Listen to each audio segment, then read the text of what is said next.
susunod nating feature naman ngayong umaga ay maipagmamalaki rin nating mga Pinoy. Siguro naman po lahat sa atin nakakita na ng tinatawag na welding machine. Ito po ay malaki at mabigat.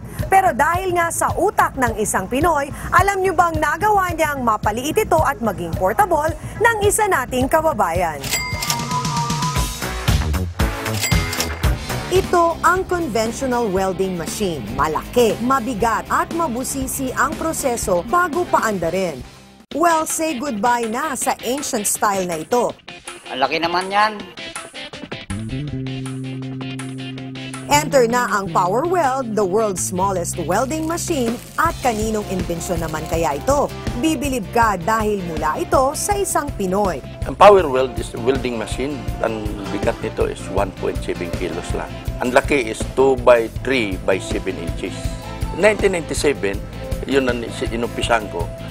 Nabot lang ako siguro ng mga 1 linggo.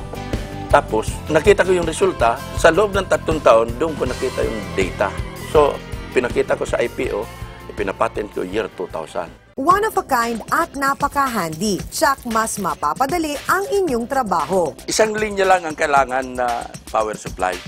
Sa kabilang dulo naman, ang welding cord. Ngayon, puputulin ko ang bakal na ito ng power weld. Ngayon, putol na, i-welding ulit natin.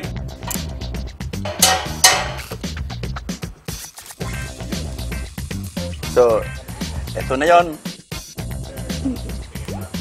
Sanay ang mga Pinoy inventors sa hirap at pagtsatsaga. Kaya kahit dumaan sa katakot-takot at masusing proseso bago maging successful, ox na ox lang yan kay Frank. Na-inspire lang ako doon sa nakita ko sa TV. So sinundan ko dito sa welding ko.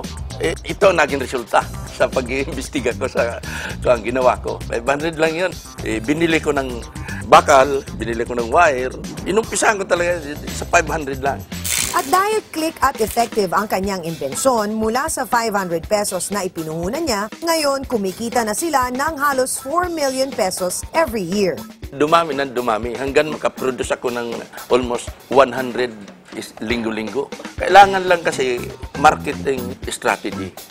At alam mo ba mga suki, pwede rin kayong kumita sa magandang imbensyon na ito. Sa ngayon kasi, open sila for distribution.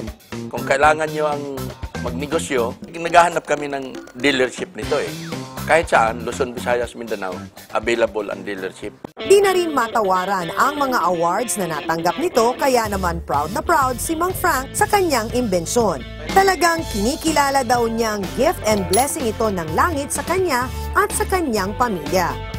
Gumanda yung buhay ko. Ito rin ang pag-asa ng mga anak ko na maangat din sila. Another record ito para sa mga Pinoy. Pinatunayan lang ni Mang Frank na hindi pa huhuli sa mga dayuhan ang utak Pinoy.